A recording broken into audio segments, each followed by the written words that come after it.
Do you remember the conversation we had about death traps? I want you to close your eyes for a second and visualize the cities that turn into massive, open-air crematoriums the moment the supply trucks stop rolling. Picture the places where 8 million desperate, hungry souls suddenly realize that the grocery stores only hold enough food for 3 days, and the veneer of civilization is only thick enough to last for maybe 2. We are talking about the glittering jewels of America like Los Angeles, Phoenix, Miami, and Las Vegas. These are beautiful, vibrant destinations to visit on vacation, but they are absolutely terrifying places to starve to death. I have already shown you where you will likely die if you stay put. Now, let's have a serious, life-saving conversation about where you can actually live.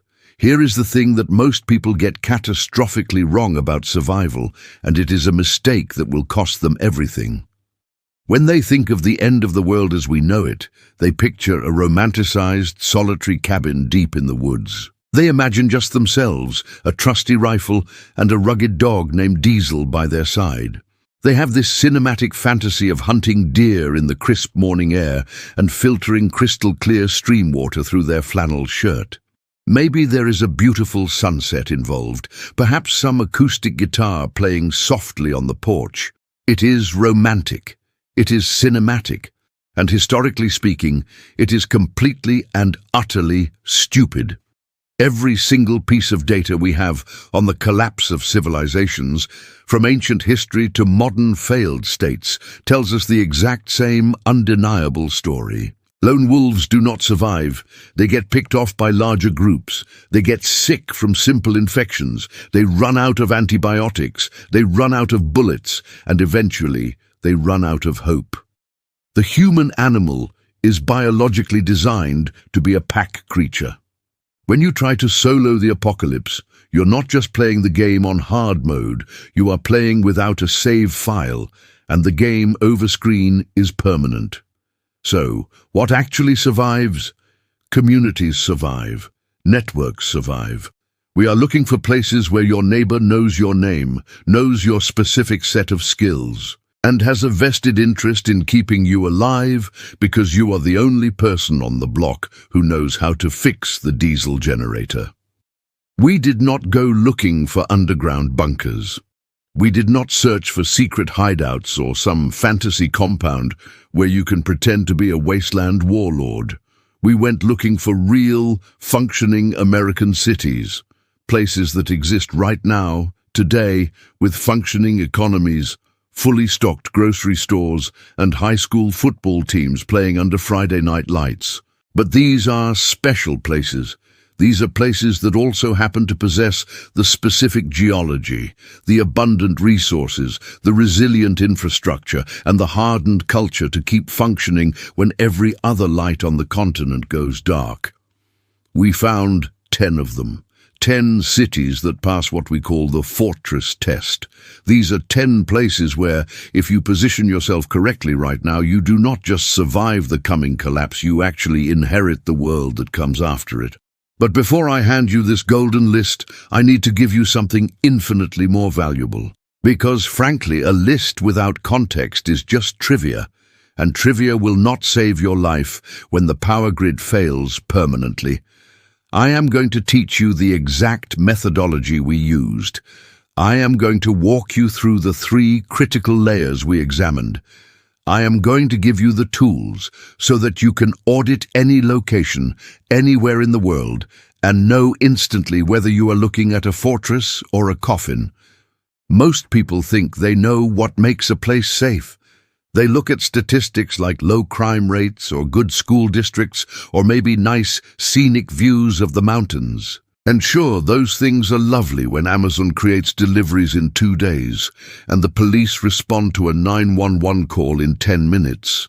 But we are not talking about normal times anymore. We are talking about a scenario where the grid goes down and stays down. We are talking about the moment when calling 911 becomes a nostalgic memory, something you tell your grandchildren about, like rotary phones or affordable housing. In that world, the metrics of survival change completely. So, Ask yourself this question right now. Does your current town pass the three-layer fortress test? Because if it doesn't, I hate to break it to you, but you are not living in a home. You are living in a trap with nice curtains. Let's break down the first layer. This is the kinetic buffer. This is the first and most brutal calculation you have to make.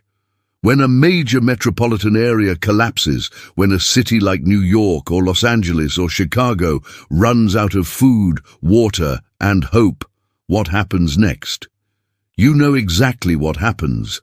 You have seen it in every disaster movie, every history book, and every news report from every failed state on Earth. People move. Think about it. 8 million people in New York City. The supply chain logic says there are 3 days of food on the shelves. That is 24 million meals. After that, the math gets incredibly ugly. People do not simply sit quietly in their apartments and accept starvation. They panic. They get in their cars and they drive. They drive toward anything they think might have food, water, or shelter. They drive toward smaller towns. They drive toward farms. They drive toward you.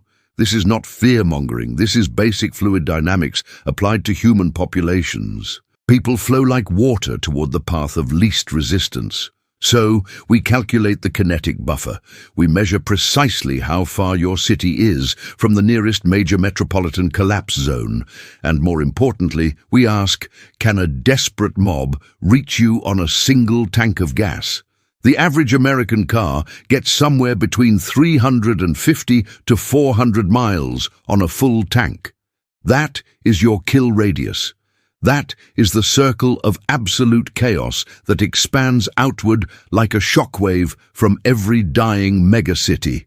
If you live within 400 miles of New York or LA or Chicago or Houston or Phoenix, you are inside the blast zone. You are effectively on the menu. It might take a few days for them to pack. It might take a few weeks for the desperation to peak. But eventually, the wave of humanity reaches your doorstep. The cities on our list, they sit comfortably outside that radius, way outside. They are located in what we call the empty quarter of America. These are the places that most people forget exist until they desperately need them. Distance is not glamorous. Distance is not convenient. But distance is survival. Now let's talk about layer 2, caloric independence. Here is a statistic that will absolutely ruin your day. The average American city at any given moment has a 3-day food supply. That is it, 3 days. Everything you see on every grocery store shelf in your entire metro area would be consumed in 72 hours if the resupply trucks stopped rolling. And make no mistake, they will stop rolling because the trucking industry runs on diesel, and diesel production runs on refineries, and refineries run on electricity, and electricity runs on a grid that is currently held together by prayers, duct tape, and decades of deferred maintenance. When the grid fails, the trucks stop. When the trucks stop, the shelves empty.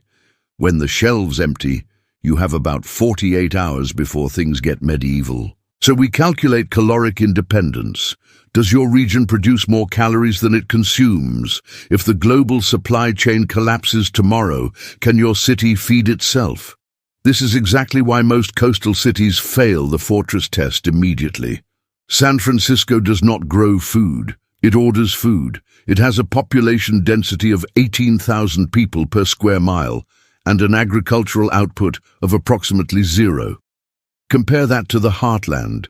States like Iowa, Kansas, Nebraska, the places that New Yorkers fly over and forget about. These regions produce enough grain to feed entire continents, literal continents. The caloric surplus in these areas is so massive that even in a total grid-down scenario, even with no tractors and no combines, even if we had to revert to horse-drawn plows and hand harvesting, there would still be enough food to keep the local population alive. But calories are only half of the biological equation. You cannot eat without drinking. So we also rigorously calculate water access. And I am not just talking about any water. I'm talking about gravity-fed water, aquifer water, spring water, water that does not require electricity to pump up from the ground, water that does not require massive treatment plants to purify, water that does not require a functioning municipal infrastructure to deliver to your tap. The cities on our list sit on top of massive aquifers or right next to rivers and lakes that flow regardless of whether anyone is paying the electric bill. They have secured the two most fundamental biological necessities for human life. Now we arrive at the third and arguably the most volatile layer of the fortress test, the culture. This is where the hard math of geography fades away and the messy, brutal reality of human psychology takes over. Because here is the uncomfortable truth that nobody in polite society wants to admit. In a true collapse scenario, when the thin blue line of law enforcement evaporates, your neighbors stop being just the people who live next door. They instantly transform into one of two things: your greatest asset or your most lethal threat. There is absolutely no middle ground in the apocalypse. You have seen the footage. You have studied the aftermath of Hurricane Katrina, the LA riots, or any prolonged grid failure in history. Two distinct types of communities emerge from the chaos. Type 1 are the communities that instinctively band together. These are the places where people share resources, coordinate neighborhood defense, and pool their diverse skills. It is where the guy who knows how to weld teams up with the guy who has 5 acres of tomatoes, who teams up with the woman who used to be an emergency room nurse. These communities stabilize, they adapt, they rebuild, they become the seeds of the new world. Then there is Type 2. These are the communities that fracture instantly. It becomes a game of every man for himself. People hoard, they hide, and they view every face on the street as a potential competitor for the last can of beans. These communities collapse faster and more violently than the infrastructure they were built on. So, how do we measure the invisible soul of a city? How do we predict whether your town will bond or break? We look at proxies. We look at specific cultural markers. We look at gun ownership rates. Not because firearms magically solve complex problems, but because high legal gun ownership is a strong indicator of a culture of self-reliance and personal responsibility. We look at the density of religious and community organizations, churches, temples, civic clubs. We are looking for any institution that forces people into the same room regularly to build trust and relationships. Because when the crisis hits, you do not have time to build a community from scratch. You can only activate the community that already exists. We also look for an agricultural heritage. We want places where the population still remembers, in their muscle memory, how to grow food, how to slaughter animals, and how to preserve meat. These are the survival skills that most of modern America outsourced to industrial factories 3 generations ago, but some regions never quite forgot. The 10 cities on our list score exceptionally high on all 3 of these layers. They have the distance, the resources, and the culture to endure. Now you have the methodology. You understand the lens through which we view the map. Let's look at the winners. Let's look at the reliable backups. These are the cities ranked 10 through 7. They pass the fortress test with solid grades, though they come with a few asterisks. They aren't perfect. No place on earth is. But compared to 95% of American addresses, they are sanctuaries. Number 10, Bangor, Maine, the deep freeze. Let's start at the very edge of the map. Bangor sits in the far northeast corner of the United States. Now, looking at a flat map, you might think it is dangerously close to the Boston, New York, D.C. megalopolis, that corridor of chaos we warned you about. But look closer at the infrastructure. Look at the roads. To get from a collapsing Boston to Bangor, a refugee would have to drive 250 miles through some of the most sparsely populated rugged territory on the East Coast. The highways narrow. The towns shrink. The wilderness closes in around you. Maine has a population density of about 45 people per square mile. For context, New Jersey has over 1,200.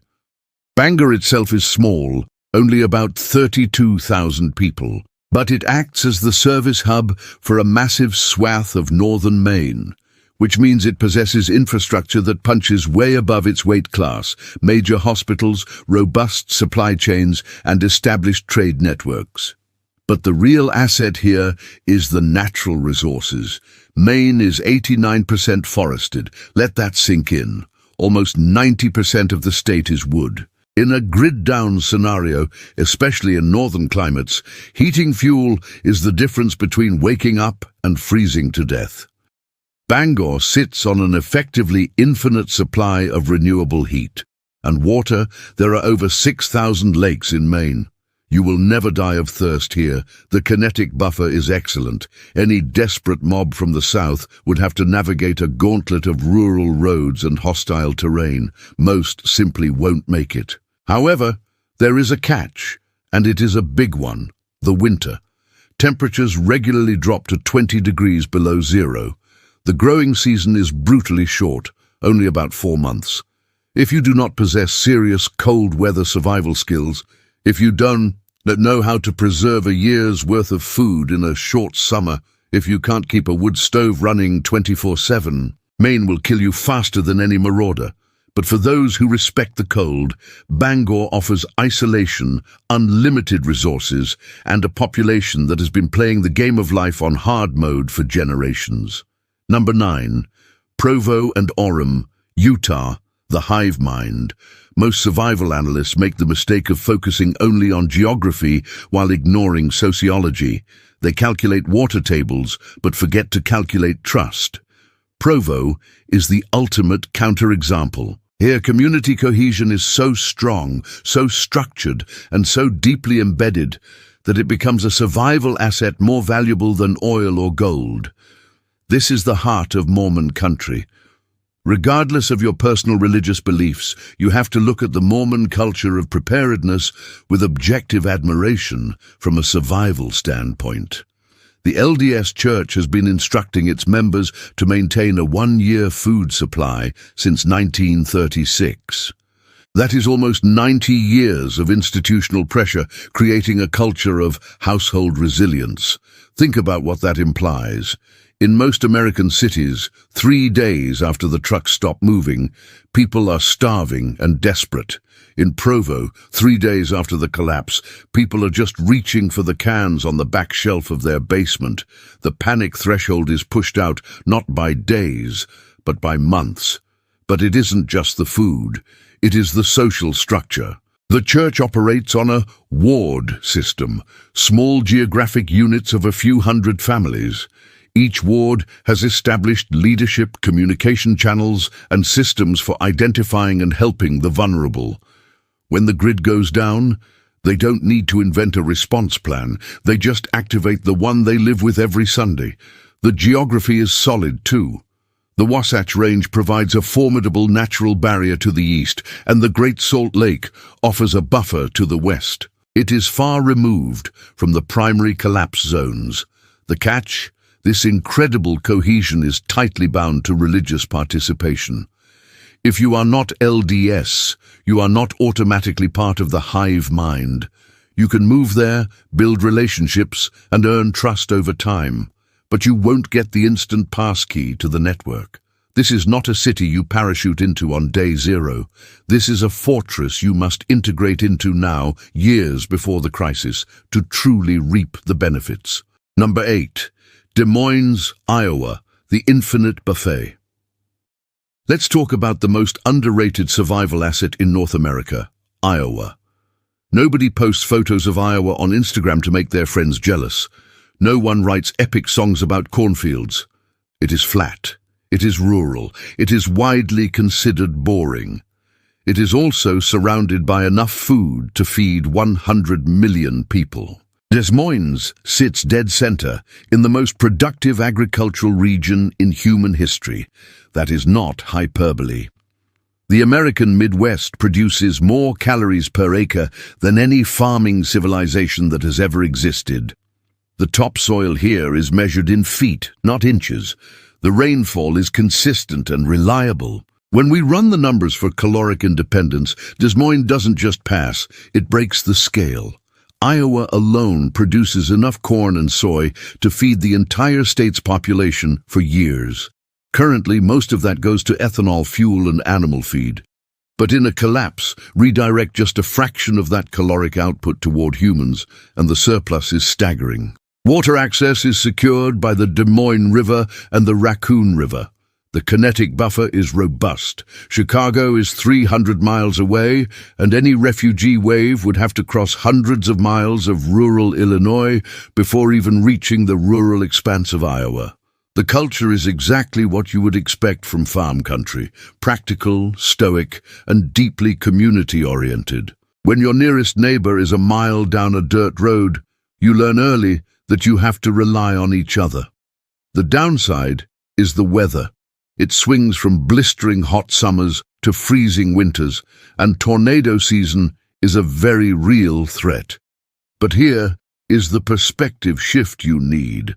In a grid-down world, skills related to farming, food production, and preservation become the new currency. This is the region where those skills are still common knowledge. If your primary fear is starvation, Iowa is your sanctuary. Number 7. Knoxville, Tennessee. The Crossroads Citadel. Most people just drive past Knoxville on their way to Nashville or Atlanta without a second thought. That is a strategic mistake. Knoxville sits in one of the most advantageous geographic positions in the eastern United States. It is the convergence point where the mighty Tennessee River meets the natural fortress of the Appalachian Mountains. Let's talk about power and water. The Tennessee River is not just a water source. It is a transportation highway that doesn't require gasoline. In a collapse, rivers become the arteries of trade. Furthermore, the Tennessee Valley Authority, TVA, has built over 49 dams in this region. That represents massive hydroelectric power capacity.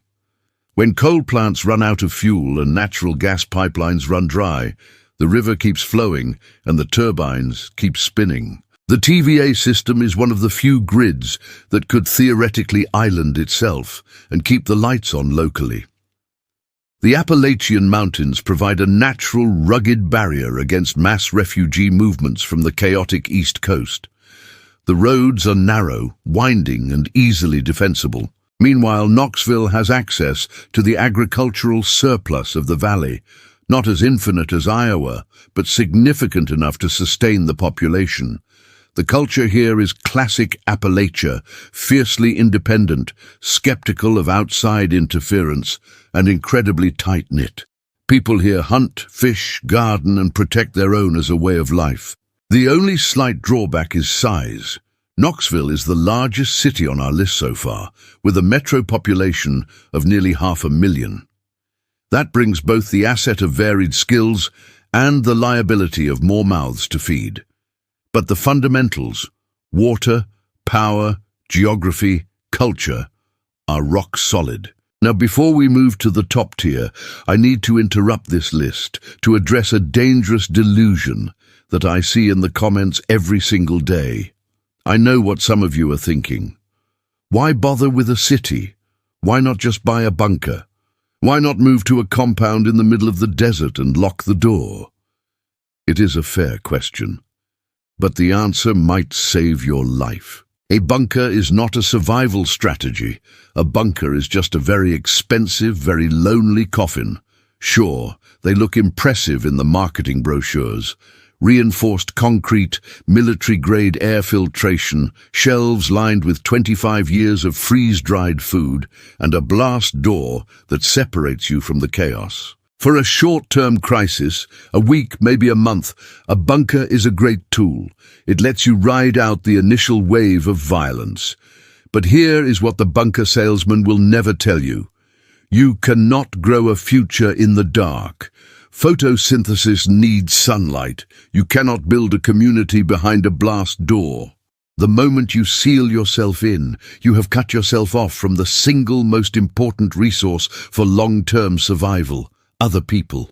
You have cut yourself off from trade, from shared skills, from the flow of information. Eventually, something in that bunker will break, or you will run out of something critical. What then? You face a binary choice. Open the door and face a world you are no longer part of, or die slowly in the dark. Furthermore, most bunkers are built in remote desert locations for secrecy. Deserts are hostile to life. No water, no arable land, extreme temperatures. You cannot restart civilization there. The 10 cities on this list are not holes in the ground. They are functioning, breathing mini-economies capable of restarting civilization. A bunker says, "I believe humanity is over, and I am just trying to prolong the inevitable." A fortress city says, "I believe humanity will continue, and I am positioning myself to lead what comes next." The choice is yours, but I suggest you choose life. We are now entering the second tier, the hardened zones. These are cities ranked 6 through 4. These locations do not just pass the fortress test, they pass it with flying colors. These are the places where geography stops being a backdrop and starts being your primary line of defense. Number 6. Casper, Wyoming, the empty quarter. Let us have a serious conversation about population density. And why empty is the most beautiful word in the survival dictionary. Casper has a population of about 60,000 people. The entire state of Wyoming has fewer than 600,000. Think about that. There are single neighborhoods in Brooklyn with more people than this entire state. The Denver metro area alone has over 2.8 million souls. This emptiness is not a bug, it is the primary feature. The kinetic buffer here is measured in hundreds of miles of absolutely nothing. Between Casper and the potential chaos of Denver lies 300 miles of high plains, rugged mountains, and sparse settlements. Any refugee column attempting that crossing would face fuel shortages, unpredictable weather, and a landscape that offers zero scavenging opportunities along the way. If they somehow miraculously made it, they would arrive in a region where anonymity is impossible. In Casper, everyone knows everyone. Strangers stand out immediately, and the local population has been armed, independent, and hardened by the elements for generations. But Casper offers more than just isolation. It offers energy independence. Wyoming effectively floats on energy reserves: coal, oil, natural gas, wind. The state produces more coal than any other in the nation. In a grid-down scenario, Casper is one of the few places that could conceivably power itself. Water is supplied by the North Platte River. It isn't abundant like the Ozarks, but it is sufficient for a small, managed population. The catch is the climate. It is unforgiving, brutally cold winters and scorching summers. But that same toughness that makes the land hard to live on has shaped a population that is used to taking care of itself. If you want a place that naturally filters out the weak, this is it. Number 5. Lubbock, Texas, the independent republic. Forget everything you know about Texas cities. Forget Houston, forget Dallas, forget Austin. Those are death traps. Too big, too dependent on just-in-time delivery, and far too close to the chaos. Lubbock is a different animal entirely. Lubbock sits on the high plains of West Texas. It is 350 miles from Dallas, 350 miles from Houston, almost 500 miles from Austin. It is so far removed from the major population centers that most Texans forget it exists until they need cotton or a quarterback. Here is the critical infrastructure story that makes Lubbock unique. Texas operates on its own electrical grid. It is one of only 3 major grid interconnections in the U.S. Unlike the eastern and western interconnections, ERCOT is almost entirely self-contained within state lines. When the national grid fails, Texas has a fighting chance of keeping its own lights on. Lubbock benefits from this independence while being geographically isolated from the Texas Triangle, where most of the state's 30 million people live. Beneath the soil lies the Ogallala Aquifer, one of the largest freshwater sources in the world. Agriculture here is massive. We are talking about West Texas cotton, cattle ranching, and grain farming. The caloric independence is undeniable. The culture is aggressively Texan, self-reliant, deeply religious, and extremely well-armed. Communities here do not wait for government help. They fix their own problems. The catch? West Texas is hot, semi-arid territory. But remember this rule. Semi-arid land with a massive aquifer beneath you beats a temperate paradise with no water every single time. Number 4, Bismarck, North Dakota. The fortress of solitude. Now we go north, way north. Bismarck is the capital of North Dakota, a city of about 75,000 people in a state with under 800,000 total. It is cold, it is remote, and it is the butt of every flyover state joke. It is also one of the most strategically positioned locations in North America for survival. The Kinetic Buffer here is almost comical. The nearest major population center is Minneapolis, and that is 450 miles away. Between them lies 450 miles of prairie, farmland, and absolute silence. Energy independence is Bismarck's superpower. North Dakota sits on the Bakken Formation, one of the largest oil reserves on the continent, producing over 1 million barrels per day. But it isn't just oil. They have massive coal reserves and wind farms. The Missouri River runs right through Bismarck, providing hydroelectric potential and unlimited water simultaneously. In a grid-down scenario, Bismarck could power itself, heat itself, and feed itself without help from the outside world. But here is the dark, strategic advantage: the cold. North Dakota winters regularly hit 30, even 40 degrees below zero. For locals who understand the cold, it is manageable. For unprepared refugees arriving in midwinter, the cold is a wall more effective than any concrete barrier or military checkpoint. General Winter has defeated armies before. It will defeat mobs just as easily. The catch is obvious. If you cannot handle extreme cold, this place will kill you just as dead as the mob would. The Holy Grails, the top 3. We have arrived at the final 3. These are the cities that passed every single layer of the fortress test with the highest possible marks. Geography, resources, culture, everything aligns here. Number 3, Rapid City, South Dakota, the Black Hills Bastion. Rapid City sits exactly where the Great Plains smash into the mountains. The result is a natural fortress. The Black Hills rise from the prairie like a geological anomaly, rugged, forested, complicated terrain that is easy to defend and incredibly hard to invade.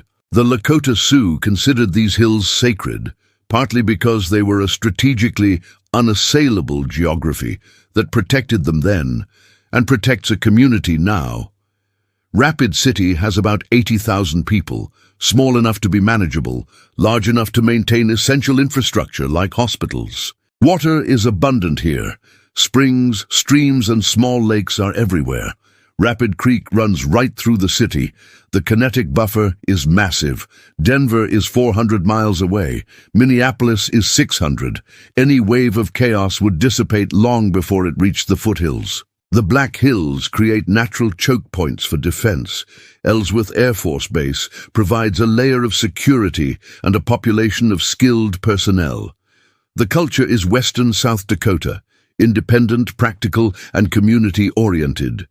The only catch is economic isolation in normal times. You aren't moving here for a high-flying corporate career. You are moving here for positioning. You are trading money for life. Number 2, the Ozarks, Jefferson City, Springfield, Missouri, the Water Kingdom. Welcome to the Goldilocks Zone. The Ozarks are a labyrinth of forested hills, limestone caves, natural springs, and some of the most abundant freshwater resources on the entire continent. The region sits on the Ozark Plateau aquifer, but more visibly, it is threaded with springs pouring fresh water continuously from the earth. Big Spring alone discharges 275 million gallons of water per day. One spring could supply a city of millions. And there are hundreds of springs here: Table Rock Lake, Bull Shoals Lake, Lake of the Ozarks. In a grid-down scenario, having gravity-fed spring water that is already filtered through limestone is a game-changing advantage. You don't need pumps, you don't need filters, you just need a bucket. The terrain provides natural defense. The hills are steep, the hollows are deep, and the roads wind through valleys, creating natural choke points that make movement difficult for outsiders. The climate is moderate. You get a long growing season and 4 distinct seasons without the lethal extremes of the north or the desert south. The culture is fiercely independent, heavily armed, and deeply self-reliant. Number 1, Kalispell, Whitefish, Montana, the American Redoubt. Here it is, the number 1 spot. Kalispell and Whitefish, sitting in the Flathead Valley of northwestern Montana. If you could design a survival geography from scratch using a computer simulation, you would end up with something that looks exactly like this. The kinetic buffer is maximum. Seattle is 500 miles away across the Cascades. Denver is over 700. Minneapolis is 900. The route to get here goes through mountain passes that close in winter and wilderness that gets harder with every mile. Flathead Lake is the largest natural freshwater lake west of the Mississippi. Over 190 square miles of pristine water.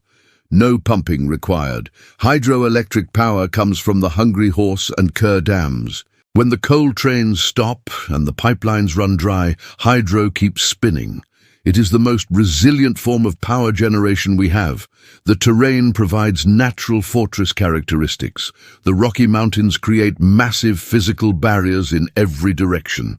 The valley has limited access points, making it incredibly defensible. Agriculture is strong. Cattle, wheat, orchards. The Flathead Valley produces far more food than its population requires. But the real secret weapon is the culture. The Flathead Valley is the heart of what survivalists call the American Redoubt. For decades, survival-minded people, ex-military and patriots, have deliberately relocated here. They have been building communities, networks, and infrastructure specifically for a collapse scenario. This isn't just a few random preppers. This is a movement with institutional knowledge. The concentration of survival-oriented individuals here is higher than almost anywhere else in America. The catch is, real estate is expensive because everyone wants in. The growing season is short. Winters require preparation. But if the world burns, this might be the best place on Earth to watch the smoke from a safe distance. The final calculus, your move. So there you have it, 10 American cities that pass the fortress test. 10 locations where geography, resources, and culture align to give you a fighting chance. But let me be crystal clear about one thing. A location is not a survival strategy. A location is just a foundation. You can move to Kalispell tomorrow, buy the best house, and stock the best food. But if you cannot purify water, start a fire, dress a wound, or grow a potato, you will die just as fast as someone in a penthouse in New York City. Geography gives you a chance. Skills give you survival. Community gives you a future. These 3 things work together, or they do not work at all. Here is your homework. First, assess your current position honestly. Run the 3 layers audit on your town. Most of you will discover you are living in a death trap with nice restaurants. Second, if you are in a death trap, start planning your exit. Do not panic. Panic kills. Plan. Third, acquire skills now. Learn to grow food, learn basic medical care, learn to fix machines. Fourth, build community wherever you are. Even in a bad location, a good neighbor is worth 10 guns. The collapse won't announce itself with a press conference. It will be a cascade. By the time most people realize what is happening, the window of opportunity will have already slammed shut. The people who survive are the ones who positioned themselves before the crisis began. 10 cities, 3 layers, 1 life. Make it count.